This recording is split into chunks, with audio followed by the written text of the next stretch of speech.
houses, yeah. The Masai Manyaka. Yeah. But they need power. Yeah. So there was a special program for them.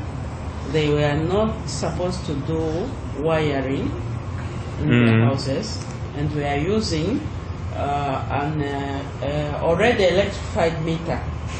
We call it ready body. Yeah.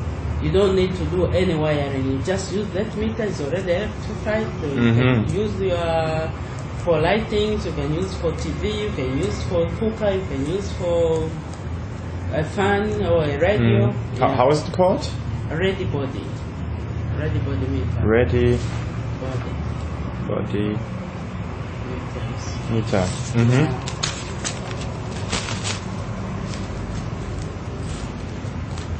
And do you know of customers, especially in the peri-urban areas, who use, for example, diesel generators not only as a backup but really as a primary supply or solar? Do you gather this kind of data?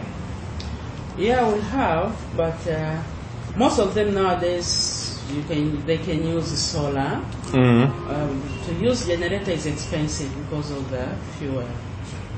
So the generators are being used as You're welcome.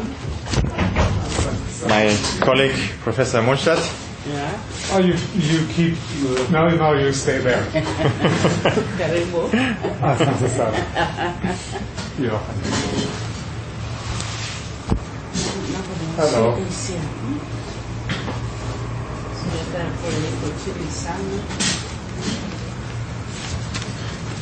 Sorry for my delay. It's okay, it's okay. So maybe just to summarize, we discussed, until now I think we discussed distribution issues like theft, illegal connections, which is quite a big issue actually, and there's also, like in Nairobi, there's a neighborhood which TANESCO cannot really enter. And talked about who's bearing the costs for distribution, extension of distribution lines, and building standards. Yeah, I think just to summarize it, like the kind of areas we covered, so you know where you can still jump in. And as I've said, in the cities we don't have a problem with building standards, but in the rural areas, we have two major tribes. For example, the Maasai. We call their buildings as full suit. They don't use blocks. It's just glasses. Yeah. And the Gogo, Dodoma, Singida areas, their houses are too short because inside it's just like a step you are going down it. Because I subterranean. Think it's wind, because of wind. Okay. They dig in. Okay. Yeah. So for those who use these ready body meters, is this a new type of meter? How long has this been employed? You know. We used the first in Tabora as a project back in late 1990s, 1998, 99. Yeah. But now we are mostly using it. The red body are being used in rural areas and in Dar es Salaam. And this we call kiosks. Yeah, the small shops or small groceries, or because they are suitable to the houses of which they contain only 2 to 3 rooms, not more than that. Yeah. Interesting. And coming back to the city, so I think what came out of our talks also with the Ministry of Land, for example, there are some areas where there's right now this kind of planned development, satellite cities, or places like the new Kigamboni city. And could you share your experience with these kind of new projects, which also need, of course, need the respective infrastructure? Is this something where you've been involved in? Yeah, we are being told that there is a development somewhere. For example, for now, for the time being, leave alone the Kigamboni, we have the Dodoma, because you know, the Dar es Salaam city now shifted to Dodoma. Yeah, in the countries. You want it cold or hot? I have cold ones. In the fridge there is cold? Yeah. Okay, then I prefer it cold. Otherwise, I always take it warm. So Dodoma is a government priority? Yeah, government priority. And there will be this satellite city, and we are supposed to around Dodoma. Yeah, around Dodoma. In the area they call it Chamwino and the other areas. Yeah. So we have to do our distribution there. And even Kigamboni, we have done it. Yeah. After people were moved there, or before people or industrial companies moved to Kigamboni? Before people moved there. Ah, yeah. Because we are told in advance. Because what we heard, it is a major problem for investors that they do not invest unless there is sufficient infrastructure.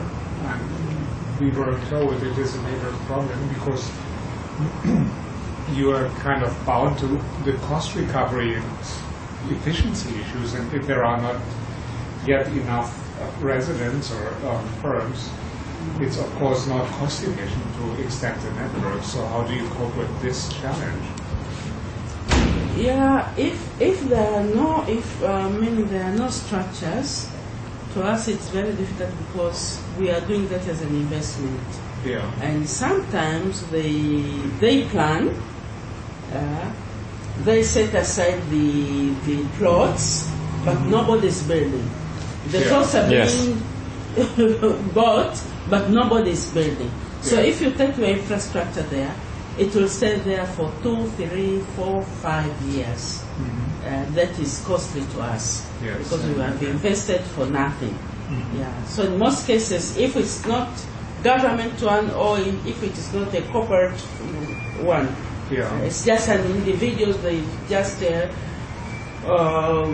acquired lands. Then they didn't say that they want electricity. We don't go. Okay. Unless we are requested. Yeah, if they request us, then we can go because we are sure that people will use the power. So who will request you? Is it then the Ministry of Land, or is it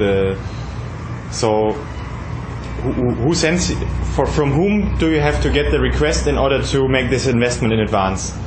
Yeah, for their companies, private companies.